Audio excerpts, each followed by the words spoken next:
जय हिंद दोस्तों, स्वागत है एक बार फिर से। आज दिन भर की तमाम बड़ी खबरों में पहली अपडेट में जानेंगे पहलवानों के प्रदर्शन में आ गया नया मोड़। अचानक से नाबालिग लड़की का चाचा आ गया सामने, कहा मेरी भतीजी नाबालिग नहीं, पहलवान कर रहे उसका इस्तेमाल। उन्होंने क्या कुछ कहा पूरी जानकारी देंगे। उधर नाबालिग पीड़िता की पहचान उजागर करने के मामले में दिल्ली महिला आयोग की प्रमुख स्वाति मालीवाल ने डीसीपी नई दिल्ली को समन जारी कर दिया है और पूछा कि आखिर नाबालिग पीड़िता की पहचान उजागर कैसे हुई। तो वहीं स्मृति ईरानी ने कहा कि मैं ये जानना चाहती हूं कि विपक्ष के नेता इन पहलवानों को निष्पक्ष जांच से वंचित क्यों रखना चाहते हैं। क्या आपको लगता है कि बबीता फोगाट ऐसे ही अपने घर वालों के खिलाफ खड़ी होंगी। तो वहीं पहलवानों के समर्थन में अब बीजेपी सांसद भी उतर आए हैं। बीजेपी सांसदों ने इसे शर्मनाक और बेहद दर्दनाक बताया है। तो वहीं मल्लिकार्जुन खड़गे ने पीएम मोदी से कई सवाल कर दिए हैं। उन्होंने कहा कि आखिर पहलवानों को न्याय दिलाने में सरकार की ओर से इतना अड़ियल रवैया क्यों अपनाया जा रहा है। तो वहीं मल्लिकार्जुन खड़गे ने मोदी सरकार के 9 साल पूरे होने पर हमला किया और कहा कि पीएम मोदी अपने दोस्तों को देश की संपत्ति को बेचे जा रहे हैं। तो वहीं राहुल गांधी ने अमेरिका से पीएम मोदी पर जमकर हमला बोला। उन्होंने कहा कि पीएम मोदी को ऐसा लगता है कि वो सब कुछ जानते हैं, उनके सामने अगर भगवान को भी खड़ा कर दिया जाए तो वो भगवान को भी भ्रमित कर देंगे। तो वहीं असदुद्दीन ओवैसी ने भी मोदी सरकार को खुला चैलेंज दे दिया है। उन्होंने कहा कि दम है तो मोदी सरकार चीन पर सर्जिकल स्ट्राइक करके दिखाए। तो वहीं राहुल गांधी ने ऐलान कर दिया है कि 2024 में बीजेपी को हराया जा सकता है। राहुल गांधी के बयान का संजय राउत ने खुला समर्थन किया है। उन्होंने कहा कि 2024 के बाद देश में गठबंधन की सरकार बनेगी। हर एक खबर को जानेंगे विस्तार से, लेकिन उससे पहले यदि आप भी मानते हैं कि मध्य प्रदेश की जनता भी बदलाव चाहती है तो इस वीडियो को लाइक कर चैनल को लाल बटन दबाकर सब्सक्राइब करें और कमेंट बॉक्स में लिखें जय हिंद। दरअसल दोस्तों आपको बता दें कि एक तरफ पहलवान भारतीय कुश्ती संघ के अध्यक्ष ब्रजभूषण शरण सिंह की गिरफ्तारी पर अड़े हुए हैं, तो वहीं दूसरी तरफ इसमें एक और दिलचस्प मोड़ आ गया है। एक तरफ पहलवान मेडल बहाने के लिए हरिद्वार पहुंचे थे, दूसरी ओर एक शख्स ने पहलवानों के ऊपर गंभीर आरोप लगा डाले हैं। अमित पहलवान नाम के शख्स का दावा है कि ये उस नाबालिग लड़की का चाचा है जिसके साथ में छेड़खानी का आरोप ब्रजभूषण सिंह पर लगा है। अमित पहलवान ने प्रदर्शनकारी पहलवानों को आड़े हाथों लेते हुए कहा कि वे उनके परिवार को गुमराह कर रहे हैं। साथ ही यह भी कहा है कि ब्रजभूषण शरण सिंह पर आरोप लगाने के लिए उनका इस्तेमाल किया जा रहा है। भारतीय कुश्ती महासंघ के प्रमुख ब्रजभूषण शरण सिंह की गिरफ्तारी की मांग कर रहे पहलवान विनेश फोगाट, बजरंग पुनिया और साक्षी मलिक ने उन पर एक नाबालिग समेत 7 महिला पहलवानों के यौन शोषण का आरोप लगाया है। अमित पहलवान ने दावा किया है कि पहलवान धोखाधड़ी कर रहे हैं और उनके भाई की बेटी की उम्र बदलकर 16 साल कर दी गई है ताकि पॉक्सो कानून का गलत इस्तेमाल किया जा सके। उन्होंने कहा कि लड़की का जन्म 22 फरवरी 2004 को हुआ था। उन्होंने कहा कि ये पहलवान मेरे परिवार का इस्तेमाल कर रहे हैं। जिस नाबालिग लड़की को उन्होंने पीड़िता बताया है मैं उसके परिवार से हूं, वो मेरी भतीजी है और मैं उसका चाचा हूं। अमित पहलवान ने कहा कि पंजाब के कुछ खिलाड़ी साक्षी मलिक और विनेश फोगाट मेरे भाई को गुमराह कर रहे हैं। उन्होंने कहा कि वे घड़ियाली आंसू बहा रहे हैं और इस मामले में हमें इंसाफ चाहिए। आपको बता दें कि इस मामले को लेकर अब ब्रजभूषण शरण सिंह द्वारा यौन उत्पीड़न का आरोप लगाने वाली नाबालिग पीड़िता की पहचान उजागर करने के मामले में दिल्ली महिला आयोग की प्रमुख स्वाति मालीवाल ने डीसीपी नई दिल्ली को समन जारी कर दिया है और पूछा है कि आखिर नाबालिग पीड़िता की पहचान उजागर कैसे हुई है। अगली बड़ी खबर, ब्रजभूषण शरण सिंह पर आरोप लगाने वाली युवती नाबालिग नहीं बल्कि बालिग है। सूत्रों ने किया बड़ा दावा, हट सकती है पॉक्सो की धारा। दरअसल दोस्तों देश की राजधानी दिल्ली में भारतीय जनता पार्टी के सांसद और भारतीय कुश्ती महासंघ के पूर्व अध्यक्ष ब्रजभूषण शरण सिंह पर लगे यौन शोषण के मामले में एक दिलचस्प नया मोड़ आ गया है। दिल्ली पुलिस सूत्रों के अनुसार बीजेपी सांसद ब्रजभूषण पर यौन शोषण का आरोप लगाने वाली नाबालिग पहलवान बालिग है। बता दें कि नाबालिग महिला पहलवान द्वारा यौन शोषण का आरोप लगाने के बाद से इंटरनेशनल पहलवान विनेश फोगाट, साक्षी मलिक और बजरंग पुनिया सहित कई पहलवानों का धरना प्रदर्शन जारी है। फिलहाल दिल्ली पुलिस की जांच में बड़ा खुलासा हुआ है। सूत्रों के मुताबिक लड़की ने अपनी उम्र 2 साल कम बताई थी। आरोप लगाने वाली नाबालिग पहलवान को लेकर यह जानकारी पब्लिक डोमेन में आने के बाद से पहलवानों के प्रदर्शन और उनके आरोपों को लेकर नए सिरे से चर्चा शुरू हो गई है। चर्चा यह भी है कि पुलिस रिपोर्ट सही होने पर ब्रजभूषण शरण सिंह के खिलाफ एफआईआर में लगाई गई पॉक्सो की धारा भी हटाई जा सकती है। आपको बता दें कि पहलवान पीछे हटने को तैयार नहीं है। पहलवानों ने ऐलान कर दिया है कि जब तक हमें न्याय नहीं मिलता हम पीछे नहीं हटेंगे। अगली बड़ी खबर, पहलवानों के प्रदर्शन के बीच स्मृति ईरानी ने विपक्ष पर बोला जमकर हमला। बोली मैं ये जानना चाहती हूं कि आखिर विपक्ष के नेता इन पहलवानों को निष्पक्ष जांच से वंचित क्यों रखना चाहते हैं। दरअसल दोस्तों आंदोलन कर रहे पहलवानों ने गंगा में अपने मेडल बहाने का फैसला किया था। ये प्रदर्शनकारी पहलवान मंगलवार को मेडल लेकर हरिद्वार भी पहुंचे थे, जिन्हें भारतीय किसान यूनियन के अध्यक्ष नरेश टिकैत ने समझा बुझाकर वापस लौटा दिया। नरेश टिकैत ने पहलवानों से अपना फैसला 5 दिन के लिए टालने को कहा है। इसी बीच केंद्रीय मंत्री स्मृति ईरानी ने पूछा कि बबीता फोगाट प्रदर्शनकारी पहलवानों का समर्थन क्यों नहीं कर रही हैं, जो उनके परिवार की सदस्य हैं। टाइम्स नाउ को दिए एक इंटरव्यू में स्मृति ईरानी ने कहा कि बबीता फोगाट जी से मेरी बातचीत हुई। क्या आपको लगता है कि बबीता फोगाट जैसी विश्व प्रसिद्ध पहलवान उन लोगों के साथ में बैठेंगी जिन्होंने दूसरों का और खासकर उनके परिवार के सदस्यों का शोषण किया है? मुद्दा यह नहीं है कि पहलवानों ने क्यों कहा कि वे अपने पदक शाम 6 बजे विसर्जित करेंगे और रात 8 बजे तक ऐसा नहीं किया। कानूनों की जानकारी रखने वालों को पता है कि कानूनी प्रक्रिया चल रही है। उन्होंने कहा कि अगर अब कोई हस्तक्षेप होता है तो वो उन महिलाओं के खिलाफ में जाएगा। स्मृति ईरानी ने कहा कि मैं ये जानना चाहती हूं कि विपक्ष के नेता इन पहलवानों को आखिर निष्पक्ष जांच से वंचित क्यों रखना चाहते हैं।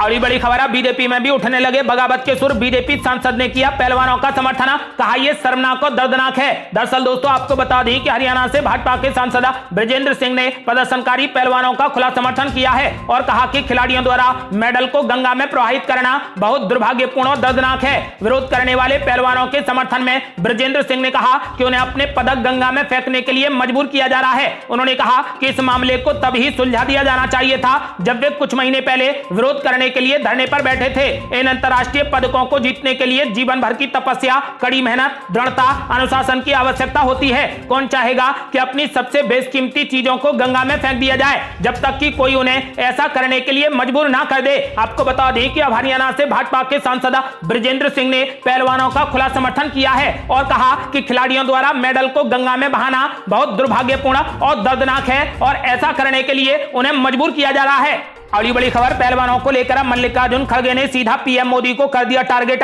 कहा आखिर पहलवानों को न्याय दिलाने में सरकार की ओर से इतना अड़ियल रवैया क्यों अपनाया जा रहा है। दरअसल दोस्तों हफ्तों से प्रदर्शन कर रहे पहलवानों के मुद्दे पर कांग्रेस प्रमुख मल्लिकार्जुन खड़गे ने अब सीधे तौर पर प्रधानमंत्री नरेंद्र मोदी पर हमला कर दिया है। उन्होंने आरोप लगाया कि प्रधानमंत्री लाल किले से महिलाओं के सम्मान पर लंबे लंबे व्याख्यान लेक्चर देते हैं, लेकिन जिस पर यौन शोषण का आरोप लगा है उसे संरक्षण प्राप्त है। उन्होंने पूछा कि WFI अध्यक्ष और भाजपा सांसद ब्रजभूषण शरण सिंह के खिलाफ आंदोलन कर रहे पहलवानों को न्याय दिलाने में सरकार की ओर से इतना अड़ियल रवैया क्यों अपनाया जा रहा है। उन्होंने कहा कि भारत की बेटियां ये कह रही हैं कि पुलिस और व्यवस्था अब पवित्र नहीं है। पिछले कुछ दिनों में सभी ने देखा है कि देश का नाम रोशन करने वाली बेटियों का क्या हाल हुआ है। मल्लिकार्जुन खड़गे ने अब सीधा ही पीएम मोदी को टारगेट कर दिया और कहा कि सरकार पहलवानों को न्याय दिलाने में आखिर इतना अड़ियल रवैया क्यों अपनाए हुए है। अगली बड़ी खबर, मोदी सरकार के 9 साल पूरे होने पर भी मल्लिकार्जुन खड़गे ने पीएम मोदी पर बोला जमकर हमला। बोले पीएम मोदी अपने दोस्तों को बेच रहे देश की संपत्ति। दरअसल दोस्तों प्रधानमंत्री नरेंद्र मोदी की अगुवाई में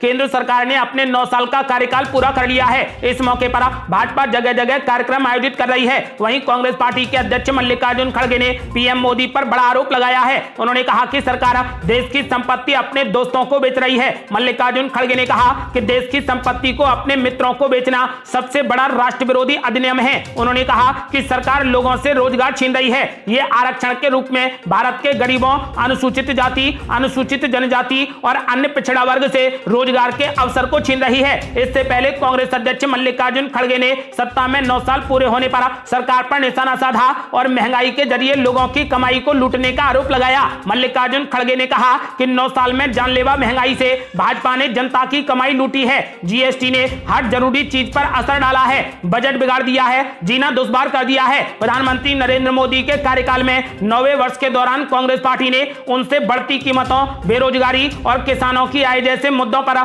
9 सवाल पूछे और उनके विश्वासघात के लिए माफी की मांग की। विपक्षी दल ने यह भी कहा कि सरकार को अपनी वर्षगांठ के दिन को माफी दिवस के रूप में याद करना चाहिए। अगली बड़ी खबर, अमेरिका पहुंचते ही राहुल गांधी ने पीएम मोदी पर कर दिया जबरदस्त हमला। कहा प्रधानमंत्री मोदी को लगता है कि वो सब कुछ जानते हैं, उनके सामने अगर भगवान भी आ जाए तो वो उसे भी भ्रमित कर देंगे। दरअसल दोस्तों कांग्रेस नेता राहुल गांधी अमेरिका के दौरे पर हैं। वो मंगलवार को 3 शहरों की यात्रा के लिए यहां पहुंचे। उन्होंने कैलिफोर्निया के सांता क्लारा में भारतीय प्रवासियों की एक सभा को संबोधित किया। उन्होंने भारत में सत्तारूढ़ भारतीय जनता पार्टी पर लोगों को धमकाने तथा देश की एजेंसियों का दुरुपयोग करने का आरोप लगाया। राहुल गांधी ने कहा कि भाजपा और आरएसएस भारत में राजनीति के सभी संसाधनों को नियंत्रित कर रहे हैं। उन्होंने कहा कि अपनी भारत जोड़ो यात्रा शुरू करने से पहले मैंने महसूस किया कि राजनीति में लंबे समय से चले आ रहे सामान्य तौर तरीके अब काम नहीं आ रहे हैं। राहुल गांधी ने कहा कि भाजपा लोगों को धमका रही है और सरकारी एजेंसियों का दुरुपयोग कर रही है। भारत जोड़ो यात्रा इसीलिए शुरू की गई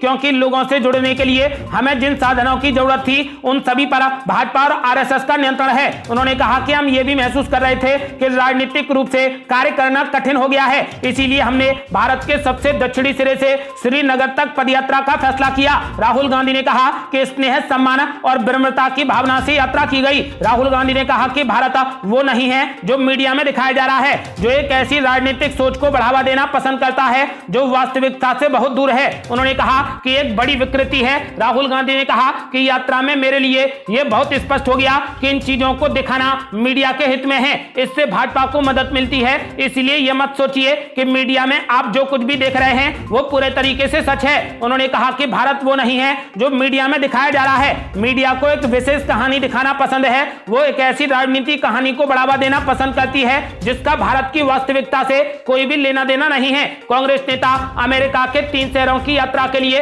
मंगलवार को यहां पर पहुंचे हैं। राहुल गांधी ने अपने संबोधन के दौरान पीएम मोदी पर तंज कसा। उन्होंने कहा कि दुनिया इतनी बड़ी है कि कोई भी व्यक्ति ये नहीं सोच सकता कि वो सबके बारे में सब कुछ जानता है। ये एक बीमारी की तरह है कि भारत में कुछ लोग ऐसे हैं जो सोचते हैं कि वे सब कुछ जानते हैं। राहुल गांधी ने कहा कि मुझे लगता है कि उन्हें लगता है कि भगवान से ज्यादा वो जानते हैं। वे भगवान के सामने बैठकर उन्हें भी समझा सकते हैं कि क्या चल रहा है। पीएम मोदी भी उनमें से एक हैं। राहुल गांधी ने कहा कि मुझे लगता है कि प्रधानमंत्री मोदी से कहा जाए कि वे भगवान के सामने बैठ जाएं तो वे भगवान को भी समझाने लगेंगे कि ब्रह्मांड में क्या चल रहा है। भगवान भी भ्रमित हो जाएंगे कि उन्होंने क्या बनाया है। भारत में यही चल रहा है। उन्होंने कहा कि भारत में कुछ लोग ऐसे हैं जो सब कुछ जानते हैं। जब वे वैज्ञानिक के पास में जाते हैं तो उन्हें विज्ञान के बारे में बताते हैं। जब वे इतिहासकार के पास जाते हैं तो उन्हें इतिहास के बारे में बताते हैं। आर्मी को युद्ध के बारे में, एयरफोर्स को उड़ने के बारे में सबको सब कुछ बताते हैं। लेकिन सही बात तो यह है कि उन्हें कुछ भी नहीं आता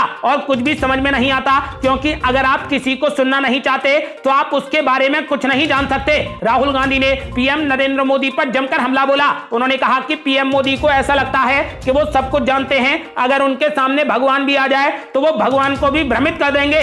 और बड़ी खबर, मोदी सरकार पर पूरा विपक्ष कर रहा हमला। अब असदुद्दीन ओवैसी ने मोदी सरकार को दे दिया खुला चैलेंज। बोले यदि दम है तो चीन पर सर्जिकल स्ट्राइक करके दिखाएं। दरअसल दोस्तों, एआईएमआईएम के प्रमुख असदुद्दीन ओवैसी ने गृह मंत्री अमित शाह और भारतीय जनता पार्टी पर निशाना साधा है। उन्होंने तेलंगाना के आदिलाबाद में एक जनसभा को संबोधित करते हुए कहा कि अगर बीजेपी के नेतृत्व वाली केंद्र सरकार में इतना ही दम है तो चीन पर सर्जिकल स्ट्राइक क्यों नहीं कर देती। बता दें कि बीजेपी के राज्य प्रमुख बंदी संजय ने दावा किया था कि वो तेलंगाना के पुराने शहर में सर्जिकल स्ट्राइक करेगी। बंदी संजय के इस बयान पर असदुद्दीन ओवैसी ने जमकर हमला बोला। ओवैसी ने कहा कि वे बोलते हैं कि हम ओल्ड सिटी में सर्जिकल स्ट्राइक करेंगे तो हम क्या चूड़ियां पहनकर बैठे हैं। उन्होंने कहा कि अगर बीजेपी में इतना ही दम है तो उनकी लीडरशिप वाली सरकार चीन पर सर्जिकल स्ट्राइक क्यों नहीं कर देती। और ये बड़ी खबर, राहुल गांधी ने कर दिया बड़ा ऐलान। बोले 2024 में मोदी सरकार को कर देंगे सत्ता से बाहर। दरअसल दोस्तों, आपको बता दें कि इस वक्त कांग्रेस नेता राहुल गांधी अमेरिका की यात्रा पर हैं। इस बीच उन्होंने भारतीय मूल के अमेरिकी लोगों से मुलाकात करते हुए कई मुद्दों पर बात की। अपने इस लंबे चौड़े भाषण में उन्होंने मोदी सरकार पर जमकर हमला बोला। हाल ही में कर्नाटक की जीत से गदगद लग रहे राहुल गांधी ने कहा कि आगामी लोकसभा चुनाव में भारतीय जनता पार्टी को हराया जा सकता है। राहुल गांधी ने अपने विक्ट्री मंत्र के बारे में बताते हुए भारत की सभी विपक्षी पार्टियों से एकजुट होने की अपील भी की है। आपको बता दें कि राहुल गांधी ने अमेरिका में बसे लोगों से बातचीत करते हुए कहा कि उनकी पार्टी देश की सरकार बदलने की दिशा में तेजी से काम कर रही है। उन्होंने अपने भाषण में कहा कि दिल्ली की सत्ता पर बैठी बीजेपी को हराया जा सकता है अगर विपक्ष ठीक ढंग से गठबंधन बनाकर उसे सही तरीके से घेरने का काम करे। मंगलवार को सांता क्रूज स्थित कैलिफोर्निया यूनिवर्सिटी के सिलिकॉन वैली कैंपस में आयोजित कार्यक्रम में बतौर मॉडरेटर और दर्शकों के सवालों का जवाब देते हुए राहुल गांधी ने कहा कि वो स्पष्ट रूप से बीजेपी की कमजोरियों और खामियों को देख सकते हैं। इसीलिए उन्हें पूरे तरीके से उम्मीद है कि वो बीजेपी को सत्ता से बाहर कर देंगे। ये थी अब तक की बेहद बड़ी खबरें। ऐसी ही ताजा खबरों को रोजाना जानने और हमसे जुड़ने के लिए चैनल को लाल बटन दबाकर सब्सक्राइब करें और घंटी बटन भी दबा दें। जल्दी मिलते हैं बड़ी अपडेट के साथ। तब तक के लिए जय हिंद, जय भारत।